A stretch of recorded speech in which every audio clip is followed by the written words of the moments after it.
شام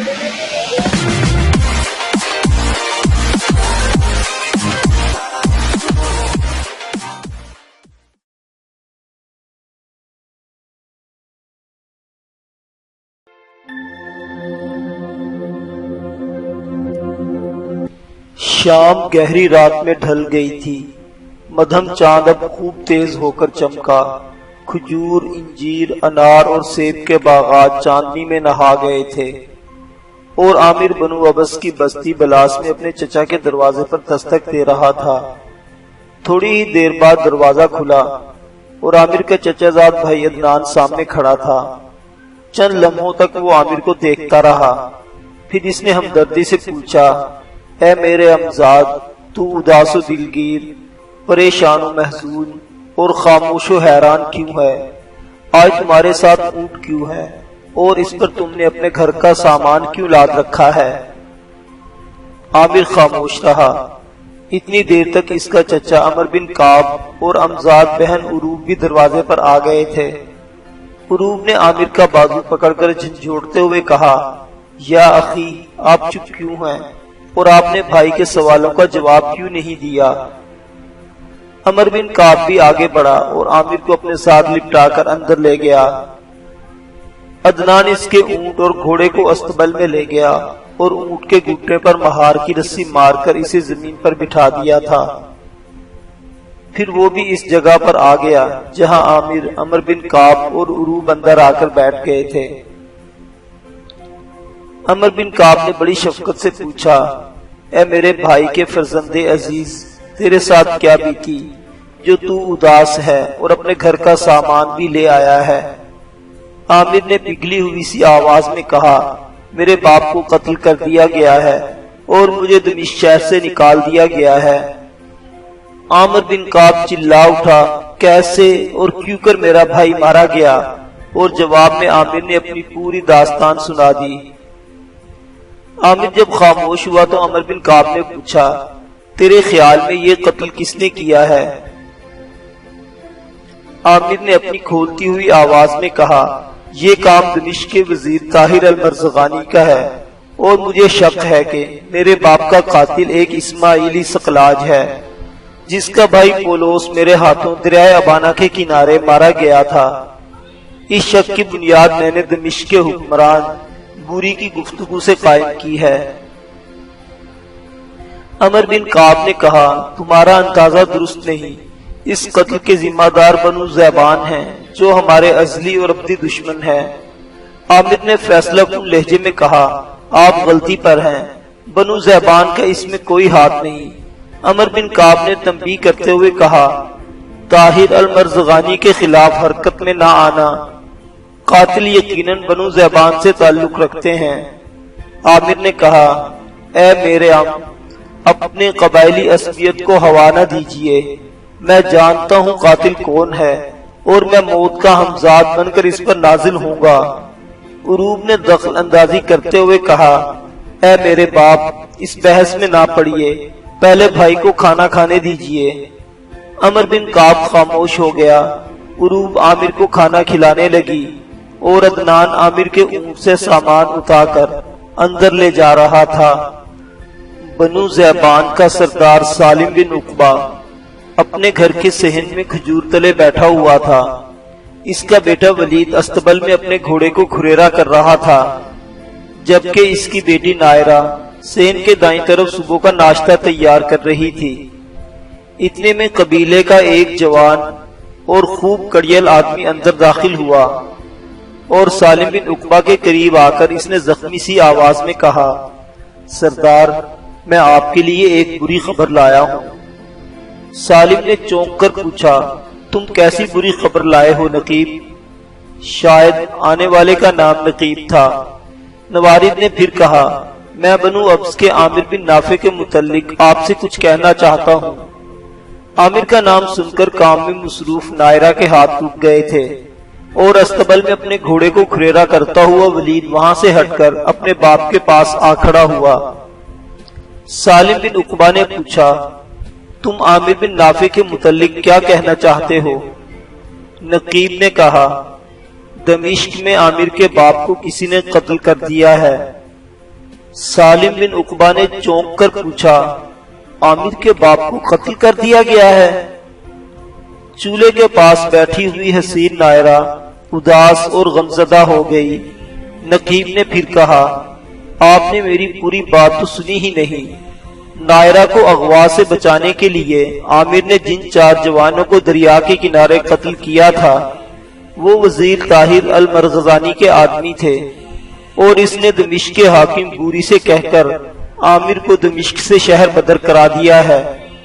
سالم نے بے تاب ہو کر کہا، عامر بن نافع ہمارا محسن ہے، وہ ہماری عزت و آزادی کا پاسبان اور زندہ دل و سرفروش جوان ہے۔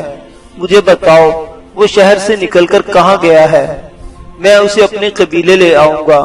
وہ ان جوانوں میں سے ایک ہے جو ستاروں کے راز کو کھلی کتاب کی طرح پڑھنے کا فن جانتے ہیں۔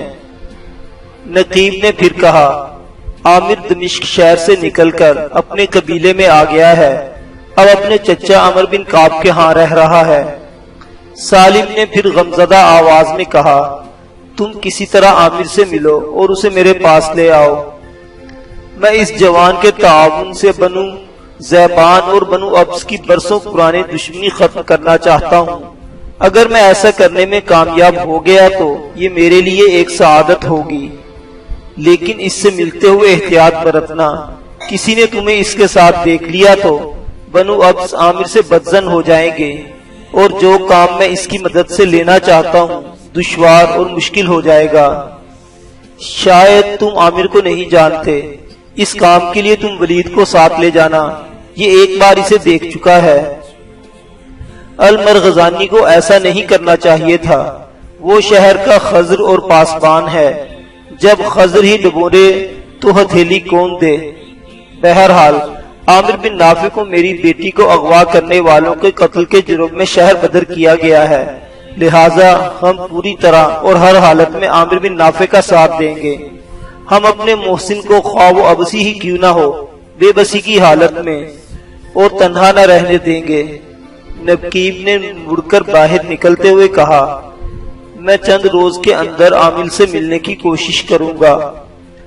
عامر کو اپنے چچا کے ساتھ رہتے ہوئے کئی روز ہو چکے تھے۔ بستی میں اس کا اپنا گھر بھی تھا جو خالی پڑا تھا، تاہم اس کی امزاد بہن عروب اس گھر کی صفائی اور دیکھ بھال کا اہتمام کرتی تھی۔ یہاں رہتے ہوئے عامر کے تعلقات اپنے چچا سے کشیدہ ہوتے جا رہے تھے، اس لیے کہ عامر اپنے باپ کے قتل کا انتقام طاہر المرغزانی کے آدمیوں سے لینا چاہتا تھا، جبکہ عمر بن کعب اپنی ضد پر اڑا ہوا تھا کہ عامر کے باپ اور اس کے بھائی کو بنو زیبان نے قتل کیا ہے، لہٰذا عامر کو بنو زیبان کے خلاف حرکت میں آنا چاہیے۔ عامر چند دن اور انتظار کر کے سکلاج کے خلاف حرکت میں آنا چاہتا تھا تاکہ اس کے باپ کا قتل آئی گئی بات ہو جائے اور وہ سکلاج کے قتل اس کا ذمہ نہ ڈالا جائے، لہٰذا وہ کسی مناسب موقع کی تلاش میں تھا۔ ان دنوں وہ دمشق کا رخ بھی نہ کر رہا تھا تاکہ اس کے خلاف کوئی اور معاملہ نہ اٹھ کھڑا ہو۔ بہرحال وہ اپنی بستی تک محدود ہو کر رہ گیا تھا اور اپنے باغات اور زمین کی دیکھ بھال کرنے لگا تھا۔ وقت گزرتا رہا، دن گزرتے رہے، سائے گھٹتے بڑھتے، چاند ڈوبتا رہا، سورج طلوع ہوتا رہا۔ بنو ابس کی بستی بلاس اور بنو زیبان کی بستی ہوران کے درمیان، جو کہ ایک پہاڑی سلسلہ پڑتا تھا، وہ آدھا بنو ابس اور آدھا بنو زیبان کے پاس تھا۔ یہ پہاڑ گنے درختوں سے اٹا رہتا تھا اور ہر سال اس کوہستانی جنگلات کی کانٹ چھانٹ ہوتی تھی۔ ان دنوں بھی دونوں بستیوں کے جوان اس پہاڑی سلسلے کے درختوں کی کانٹ چھانٹ کر رہے تھے۔ عامر اور اس کا امزاد بھائی عدنان بھی اس کام میں حصہ لے رہے تھے۔ ایک روز جبکہ دونوں قبیلوں کے جوان درخت کاٹتے کاٹتے ایک دوسرے کے سامنے آئے تو بنو ابس کے ایک دراز قد اور خوب کڑیل سے جوان نے بنو زیبان کے جوانوں کو آگے بڑھنے سے روکا تو بنو زیبان کے جوانوں میں نائرہ کا بھائی ولید بن سالم اور اس قبیلے کا شیر دل فرزند، محب وطن اور مذہب پرست جوان نقیب بن حرہ بھی شامل تھا۔ جس ابسی جوان نے بنو زیبان کے جوانوں کو آگے بڑھنے سے روکا تھا، اسے مخاطب کرتے ہوئے عامر نے کہا، جابر تم بنو ذیبان کے جوانوں کو روک کر غلطی کر رہے ہو، میں جانتا ہوں وہ اپنی حدود میں درخت کاٹ رہے ہیں۔ اس جوان نے بگڑتے لہجے میں کہا، تم تو دمشق شہر میں رہ کر اندھے بھی ہو گئے ہو، میں جانتا ہوں ہماری حدود کہاں تک ہے۔ عامر کمال صبر و تحمل سے کام لیتے ہوئے خاموش رہا اور دوبارہ درخت کاٹنے لگا۔ اس کا امزاد بھائی عدنان حیران تھا کہ بیک وقت 4-4 5-5 جوانوں سے تیغزنی کا مقابلہ کرنے والا اس کا جری اور بیک باک بھائی چپ چاپ اور خاموش کیوں ہو گیا ہے۔ دوسری طرف بنو ذیبان کے جوانوں کے اندر نائرہ کے بھائی ولید نے نقیب کو مخاطب کر کے عامر کی طرف اشارہ کرتے ہوئے کہا، نقیب وہ دیکھو، وہ عامر بن نافع ہے۔ نقیب نے کمال رشک میں کہا، کیسا دراز قد، دیو ہیکل اور عمدہ شخصیت کا جوان ہے، خدا کی قسم یہ ان کوہستانوں میں لکڑیاں کاٹتے ہوئے اچھا نہیں لگتا، یہ کام اسے زیب نہیں دیتا، کاش یہ بنو ابس کا سردار ہوتا یا کسی تندخو اور طوفانی لشکر کا سالار آتا ہوتا۔ اس کی صورت سے ایسا لگتا ہے یہ لکڑیاں کاٹنے کے لیے نہیں، خوش مارکا و جانباز سپاہی بننے کے لیے پیدا کیا گیا ہے۔ نقیب کہتے کہتے رک گیا، کیونکہ بنو ابس کے جابر بن اسود نے ایک بار پھر للکار کر بنو ذیبان کے جوانوں کو پیچھے ہٹ جانے کا کہا تھا۔ عامر نے اس بار ذرا سخت لہجے میں اس سے مخاطب کر کے کہا، جابر تم اپنی باتوں سے دونوں قبائل میں جنگ اور لڑائی کا طبل بجانے کی کوشش کر رہے ہو، کیا یہ تیرے لیے باعث شرم نہیں کہ تیرے 2 بار للکارنے کے باوجود بنو ذیبان کے جوان چپ اور پرسکون ہے، تو خواہ آمادہ یلغار اور درپِ آزار ہے۔ جابر بن اسود نے کھولتے ہوئے لہجے میں کہا، وہ سب تمہاری طرح بزدل ہیں، اس لیے سب نے عورتوں اور زن مریدوں جیسی چپ ساتھ رکھی ہے۔ قبل اس کے کہ بنو ذیبان کے جوانوں میں کوئی جابر کی اس سخت بات کا جواب دیتا، عامر نے خوفناک حالت میں غراتے ہوئے کہا، اسود کے بیٹے تو 2 بار میری اہانت کر چکا ہے، میں خاموش رہا، تیسری بار بولا تو کوئی ایسی بات کی جس سے جدال اور فساد کی بو آئے تو یاد رکھ میں گدی سے پکڑ کر تیری زبان کھینچ دوں گا۔ یاد رکھنا میں نے زندگی کا ایک حصہ شہر میں ضرور گزارا ہے، لیکن میں اپنے صحرائی انداز نقش گری نہیں بھولا، خدا کی قسم اگر نہ سنبھلا تو مجھے تجھے ان سب جوانوں کے سامنے سر بزانوں اور دل بریدہ کر دوں گا۔ جابر نے خوفناک انداز میں تھاڑتے ہوئے کہا، نافع کے بیٹے تم بزدل ہو، میں 1000 بار کہتا ہوں تو بزدل ہے، اگر اس میں شک ہے تو آ میرے سامنے، میں تجھے مقابلے اور نبرد کی دعوت دیتا ہوں۔ عامر نے کلہاڑا زمین پر پھینک دیا اور اس انداز میں جعفر کی طرف بڑھا جیسے رات کی تاریکی میں کوئی تیندوا شکار کی غرض سے نکلا ہو۔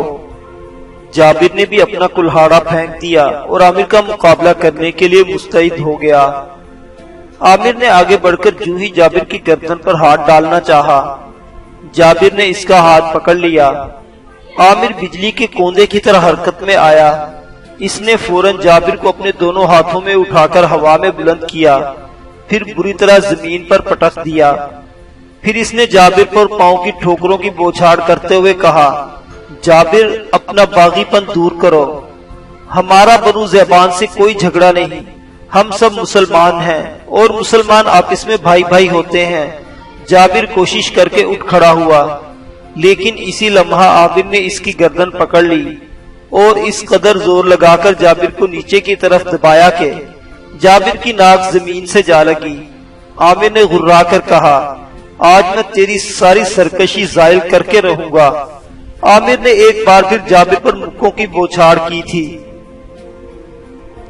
حتیٰ کہ جابر نے مزاحمت ترک کر دی اور بے سدھ ہو کر زمین پر گر گیا۔ عامر پیچھے ہٹا اور اپنے کپڑے جھاڑتے ہوئے اس نے کہا، اب تیری بہادری اور شاہزوری کا نشہ اتر گیا ہوگا، اگر پھر کبھی تو نے ایسے رویے کا اظہار کیا پھر میں ہاتھوں سے نہیں اپنی تلوار سے تیری خامیاں اور کوتاہیاں دور کروں گا۔ جابر بن اسود خاموشی سے اٹھا، اپنا کلہاڑا اٹھایا اور بےدلی سے دوبارہ اپنے کام میں لگ گیا۔ دور کھڑے نقیب بن حرہ نے عامر کی طرف دیکھتے ہوئے کہا، اے شاہباز کوہی، میں تیری شجاعت، تیری عظمت کو سلام کرتا ہوں۔ کاش بنو ابس میں تیرے جیسے چند اور جوان ہوتے تو یہ قبائلی عصبیت، برسوں کی عداوتیں کبھی کی ختم ہو چکی ہوتی۔ اے جانباز یگانہ، او میری قوم کے سعادت و برکت، تیری مارکہ آرائی اور تیری متانت و منزلت کو ایک بار پھر سلام۔ دونوں قبیلوں کے جوان اپنی اپنی حدود میں رہ کر درخت کاٹنے لگے۔ دوپہر کے قریب جب بنو ابس کے جوان کام ختم کر کے واپس جانے لگے تو نائرہ کے بھائی ولید نے موقع دیکھ کر عامر کو خصوصی اشارہ کیا، جس کا مطلب تھا میری بات سنو۔ عامر ذرا رک گیا اور اپنے قبیلے کے جوانوں سے کچھ پیچھے رہ گیا۔ ولید پلک جھپکنے میں قریب آیا اور عامر سے کہا، آج مغرب کی نماز کے بعد میں اپنے باغ میں تیرا انتظار کروں گا۔ ولید نے اتنا ہی کہا اور دوبارہ پیچھے ہٹ گیا۔ عامر اپنی گھر کی طرف روانہ ہو گیا۔ بنو زبان کے جوان بھی اپنی اپنی بستی کی طرف لوٹ گئے تھے۔ شام ہونے کو تھی۔ سورج دن بھر صحراؤں اور نخلستانوں کی فضاؤں سے جنگ کرتا ہوا مغرب کی طرف جھک گیا تھا۔ عامر کا چچا عمر بن کعب اپنے گھر کے سامنے کھجوروں کے جھنڈ تلے ایک چٹائی پر بیٹھا ہوا تھا۔ سورج غروب ہوتا دیکھ کر وہ اٹھا اور چاہتا تھا کہ اپنی چٹائی سمیٹ کر اپنے گھر جائے کہ عامر کے ہاتھوں مار کھانے والے جابر کا باپ اسود بن علقمہ وہاں آ گیا۔ اسود بنو ابس کے معززین اور روسا میں سے تھا۔ عمر بن کعب نے اس کی طرف دیکھتے ہوئے خوش آمدانہ لہجے میں کہا، آؤ اسود، آج کدھر آئے ہو؟ اسود بن علقمہ نے غصیلی آواز اور بھڑکتے ہوئے لہجے میں کہا، میں تمہارے پاس تمہارے بھتیجے عامر بن نافع کی شکایت لے کر آیا ہوں۔ اسے باہر بلاؤ اور اس سے پوچھو اس نے آج جبل ہلال پر درخت کاٹتے ہوئے میرے بیٹے کو کیوں مارا ہے؟ اسود بن علقمہ رکا اور پھر گونجتی ہوئی آواز میں کہتا چلا گیا، بنو زیبان کے جوان درخت کاٹتے ہوئے اپنی حدود سے تجاوز کر رہے تھے۔ میرے بیٹے جابر نے للکار کر انہیں روکا، لیکن تمہارے بزدل بھتیجے نے بنو زیبان سے جنگ کرنے کی بجائے میرے بیٹے سے جنگ کی اور اسے خوب مارا۔ ابھی جا کر دیکھ لو، اس کی ماں اس کی دردوں پر سینک کر رہی ہے۔ اس واقعہ سے میرے گھر میں طوفان کھڑا ہوا ہے۔ میرا بڑا بیٹا مغیرہ تلوار سونت کر میرے ساتھ آ رہا تھا۔ وہ کہہ رہا تھا، میں عامر بن نافع کی گردن کاٹ کر رہوں گا، لیکن میں نے بڑی مشکل سے اسے پرامن کیا اور گھر میں اس کے دوسرے بھائیوں کے پاس بٹھا کر آیا ہوں۔ اس بزدل کو باہر بلاؤ تاکہ میں اس سے باز پرس کر سکوں۔ اس نے آج میرے بیٹے پر کیوں ہاتھ اٹھایا ہے؟ عامر بن کعب نے آہستہ لہجے میں کہا، میں خود عامر کی بعض حرکتوں کو ناپسند کرتا ہوں، لیکن تم آہستہ بولو، میں وعدہ کرتا ہوں میں اسے سمجھا دوں گا۔ اسود نے زور سے گرجتے ہوئے کہا، میں آہستہ کیوں بولوں؟ کیا میں نافع کے بیٹے سے ڈرتا ہوں یا وہ قبیلہ کا سردار ہے کہ اس کی اتباع مجھ پر واجب ہے؟